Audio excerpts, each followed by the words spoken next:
Hi everyone, I am Kelly Shaffner. Welcome. I am so glad that you joined me today. In today's video, I am going to be doing a little daydreaming and I invite you to dream a little alongside of me. Today's video is a collaboration with several other reseller YouTubers. Keegan, the teen reseller right here on YouTube, asked us all how we did with our wish list, our BOLO list from 2023. And he also asked, what are we looking for in 2024?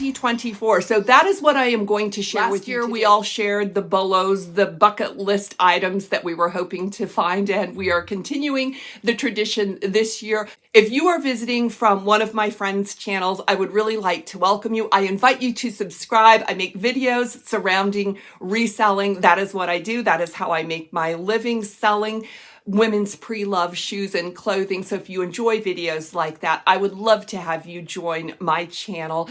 And I also encourage all of my viewers to check out every single video in the playlist, show them some love, subscribe. What a way to just end 2023 on a high note. That would be awesome. Guys, I want to first start by letting you know that the word BOLO, be on the lookout for, that's a word that I use very, very selectively because I have heard creators say, be on the lookout. If you find this brand, pick it up. And I've done that without doing my research. Guilty. Anyone else? And as soon as that happens to you, you learn a lot about BOLOs. And I have learned a lot in my reselling career that what works for another person may not work for me. And I have items that have been sitting in my stores for far too long. I picked them up solely because they were a designer or a BOLO, but there really hasn't been much interest in the pieces that I have found. No, it could just be the piece. So my suggestion is keep these BOLOs in your memory bank, write them in your BOLO notebook, however you keep track, and look at comps before you purchase. Make sure that this is a wise purchase for your business. We all have different business models, but I have to keep that in mind today. And I'm going to share some of my fails later in the video. But I first want to start off with my 2023 wish list, some of the brands that I was hoping to find. I will link last year's video above. If you're curious, if you want to go back and see me 1 year younger, you are welcome to do that.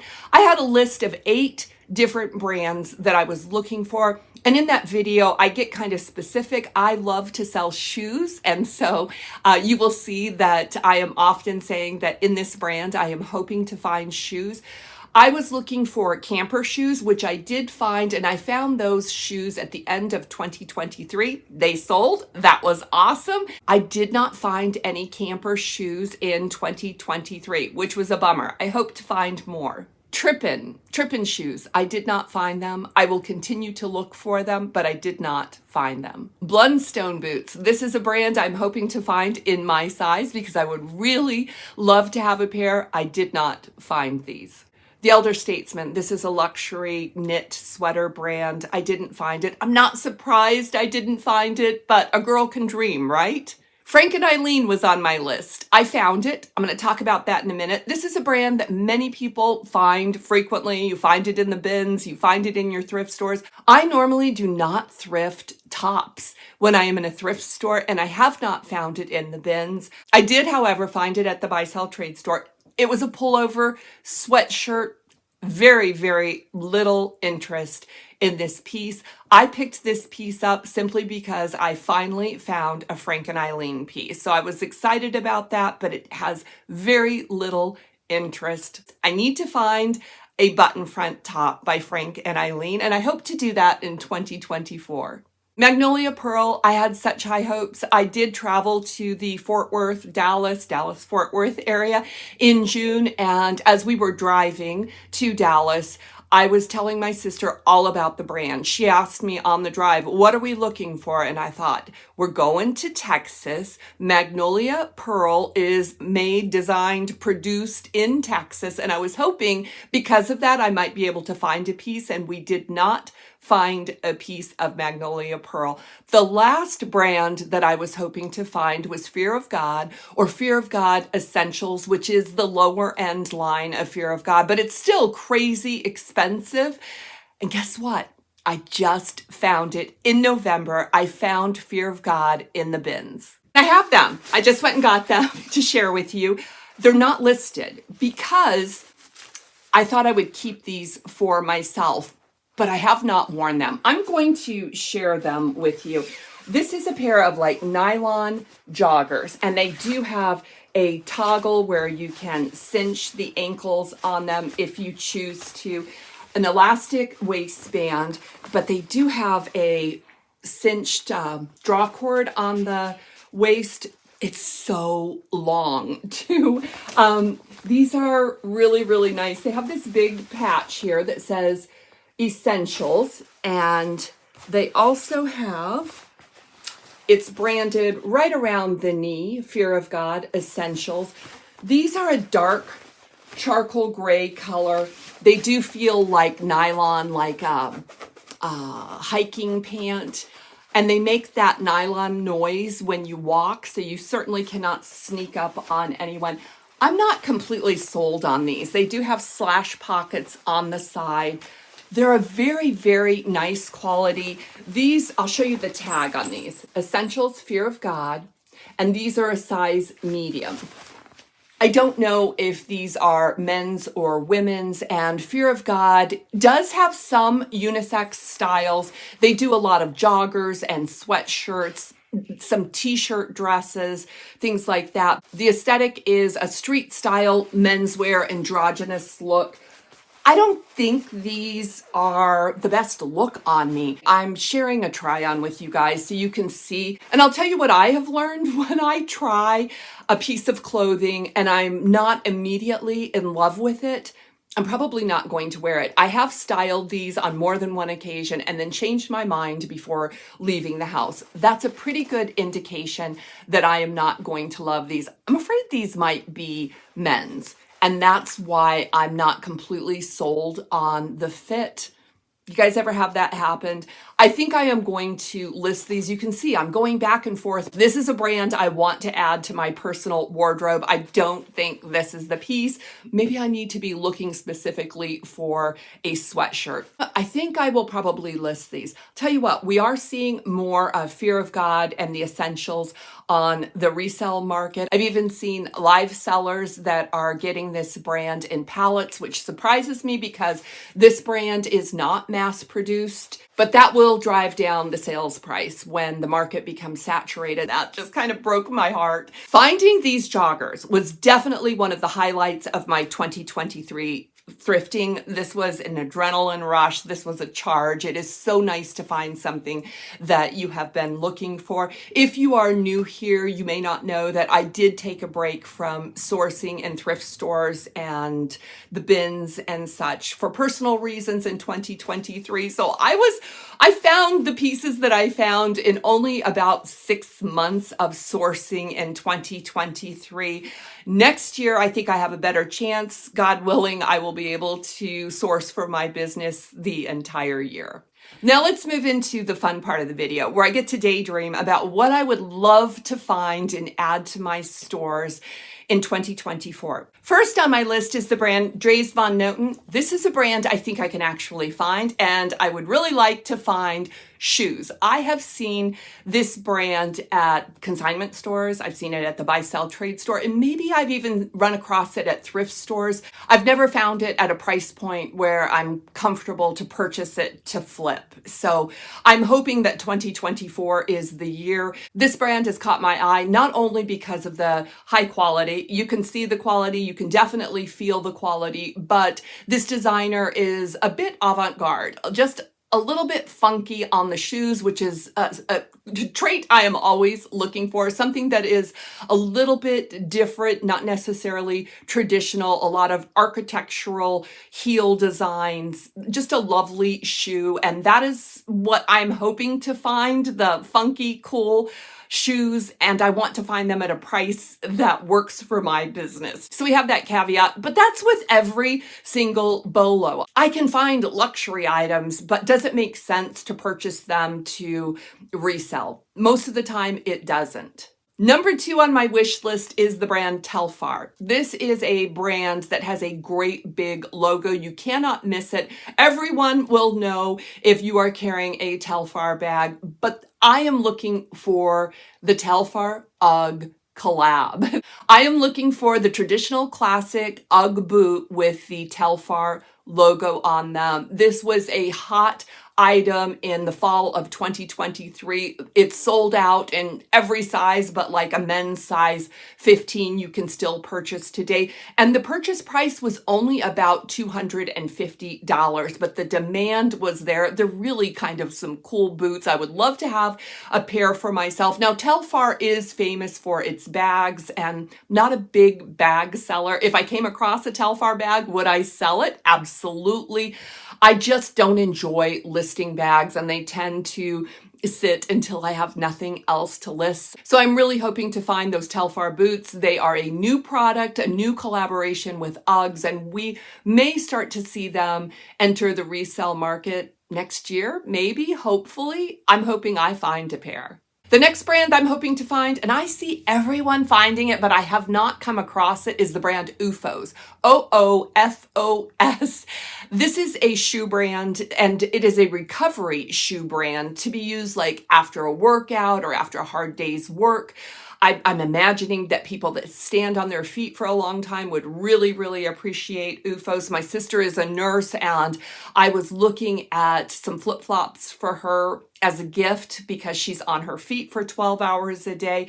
I would really, really like to find a pair myself. It is not uncommon to see these shoes selling for over $50. I found comparables sold between $25 and even $100 on these shoes. I feel like this is a brand I can find. I see lots of other YouTubers finding this brand. One of my friends who is a reseller right here in my hometown has thrifted OOFOS in my hometown, and she even thrifted a pair for herself. We met at the pool one day, and she was sporting some OOFOS, and I was like, where did you get those?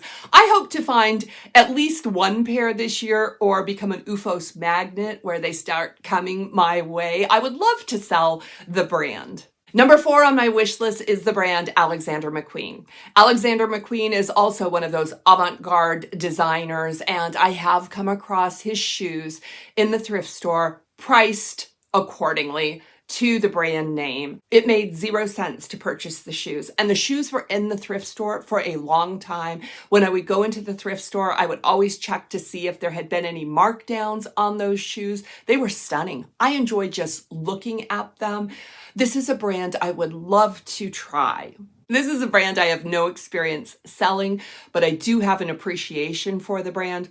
I wonder if it would sell quickly. If I love it, I know there's other ordinary women that love it as well. But what are you willing to pay for a pre-loved pair of kind of funky shoes? If you have experience selling this brand, please let me know how it worked for you. Was it a quick flip, or did it take a while to sell? And finally, number 5 on my wish list is I want more of what has been working for me in 2023. And most of us would call that bread and butter. I have been working on end of the year tasks, getting things in order, and I took a look at my best selling brands for 2023, and I was very, very surprised. My best selling brand for 2023 was Eileen Fisher. Eileen Fisher. That blew me away. I consider Eileen Fisher to be bread and butter. I found a boatload of Eileen Fisher pieces in great condition, many new with tags, in New Jersey last December, and it sold very, very well for me. And I also picked it up throughout the year because this is a brand that has consistently performed well for me. The average sale price of my Eileen Fisher is around $40. I want more of that. My number 2 best-selling brand in 2023 was Lululemon. And I'm not an athletic wear seller. So this really surprised me. I did put my back into the task of learning more about athletic wear. I'll tell you what, guys, I still don't enjoy it, but I was actively sourcing and listing active wear, and just by sheer volume, I sold so much Lululemon, and the average sale price of my Lululemon was $30. I sold a lot of sports bras for $15, but I also sold some pretty nice pieces closer to that $75 range. I was thinking about tapping the brakes on athletic wear because I'm not passionate about it. But I may reconsider that decision only because I was taking a look at my numbers and found out that Lululemon performed very well for me in 2023. Number 3 was Madewell. Again, I'm so surprised by this because I pass up a lot of Madewell, and when I source Madewell at the bins, I often take it to the buy-sell trade store. I do reserve the special pieces for myself, and I also sell a lot of Madewell shoes, which accounted for a lot of my sales. Madewell shoes I can generally get, depending on the style, about $50 for a pair of leather boots or leather shoes, and I had a lot of luck selling Madewell shoes. My average sale price on my Madewell is about $30. Coming in at 4th place is the brand Athleta. I need to rethink this whole giving up on activewear because 2 of my best-selling brands are activewear. Athleta performed pretty well for me simply by volume. I sold a lot of Athleta. The average sale price on my Athleta pieces was $24, so a little bit less. I'd still take a lot of Athleta to the buy-sell trade stores. I try to pick and choose those special pieces to list for myself. And coming in at number 5, I didn't sell a lot, but the average sale price of my 5th best seller was $161 and some change, and that brand is Lucchese. This is a Western wear boot company, and they have lots of different lines. I have sold Lucchese boots with a stiletto heel on them, and I've also sold them, looks like they came straight off a rodeo cowboy. I've had tremendous luck selling my Lucchese boots. I've never relisted a pair with the exception of one. I'll show you guys a picture of some of the Lucchese boots I have sold, and you can see I have a pair of red boots listed for over $300, and they have been listed for a year and a half. This is actually the one and only consignment piece I have in my Poshmark closet.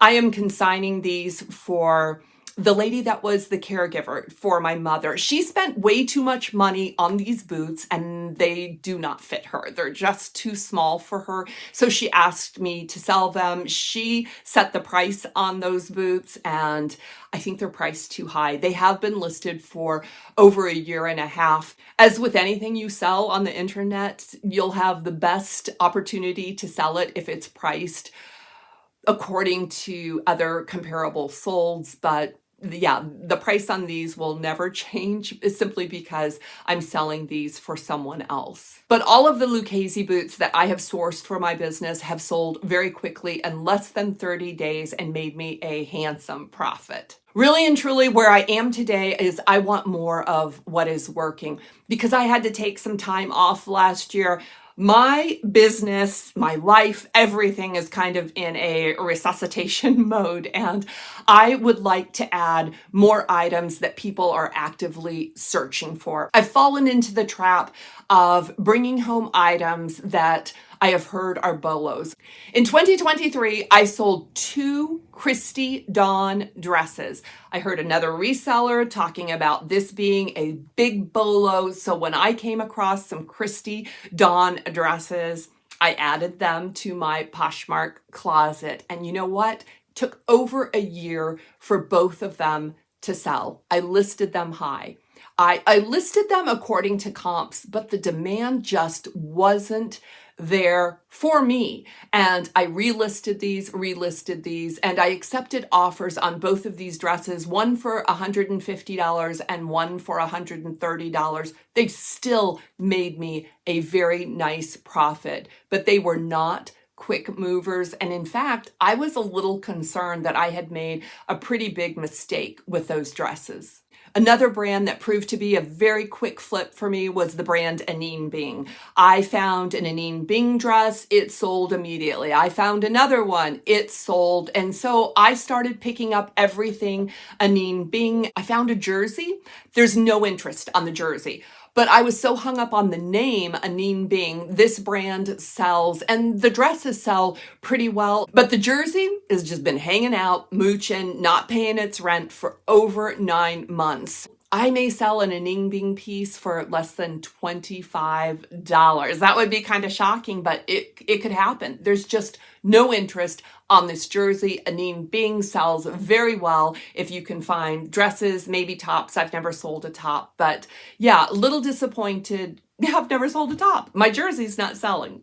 In the past year, I have added some fabulous brands to my stores. One of them being Tom Ford. I found a Tom Ford cashmere sweater in a size large in a beautiful burgundy color. I added that. It gets very little attention. At the same time, I added a Brunello Cucinelli cashmere sweater. That one sold almost immediately for, I think, $175. I had never sold Tom Ford before, and I still haven't sold it. I've had that Tom Ford sweater for over a year now. I remember because I wore it during the holidays last year, and then I got it listed. I added the brand Doan to my stores. A beautiful dress. It gets lots of attention, but no takers on the dress. And the dress has been listed for over 9 months and relisted several times. The brand Eskandar. First time I found it, real excited about it. It is a light, kind of cream colored, oversized denim jacket. I added that. Very little interest, as well as a Chloe jacket. Chloe Lauren flats are my best selling item from the brand Chloe. I thought because my flats did so well that maybe this jacket would do good. It wasn't the case. Another piece I've had listed since last year is an Acris Punto jacket in a size 10. It's a beautiful hip length coat, kind of a lightweight but winter jacket. Yeah, very little interest on this jacket. I think all of these pieces would sell better if I had modeled photos of them, which I don't. I'm actually thinking about pulling that Acris Puntos jacket and keeping it for myself. It's the perfect weight for cold weather in New Mexico. But I say all this just to tell you that I've made a lot of mistakes. I get blinded by brands. I want to add new, exciting brands to my stores, and they don't always sell. Yeah, they're moochers. They are freeloaders sitting in my inventory doing nothing for me. And I probably am going to have to discount them and chalk it up to lessons learned. And I'm going to have to start giving some pretty steep discounts to move them out. Now, my curiosity has got the best of me. Please tell me, what are you daydreaming about? What do you hope to find in 2024? What brands or pieces are you hoping to add to your stores? Please let me know in the comments below. And if you have the time, let me know why. Why? Like, tell me the brand, the specific item, and why it is that you're looking for that. I know you can all teach me so much, and we all learn by the comments that you leave. So thank you very much. I wish you all tremendous sourcing and success in 2024. Thank you so much for joining me today. Please, if you haven't done so already, subscribe to the channel. Give the video a thumbs up if you enjoyed it, and check out the playlist in the description below. Show my friends some love. Again, thank you. Thank you so much for clicking on the video. You know what? I don't think I'm going to see you until next year, but I will see you next year. It's a date, okay? Blessings to all of you.